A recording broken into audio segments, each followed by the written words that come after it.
Сейчас мы еще сделаем вот этим прекрасным препаратом под глазки. Увлажним ей вот эту вот всю часть.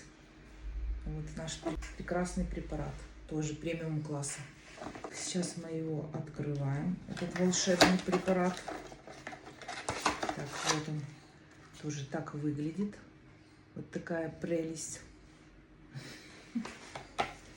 Так, мы этот препарат будем делать ей под глазки. Так.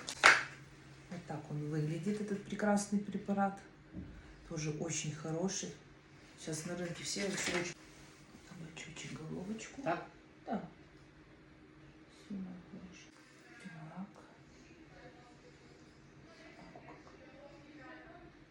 Все хорошо? Угу. Боже, Ира, вы, конечно, кофе сразу сделала. Да что вы смеетесь? Слушайте, я знаю, с чем я не первый день у косметолога.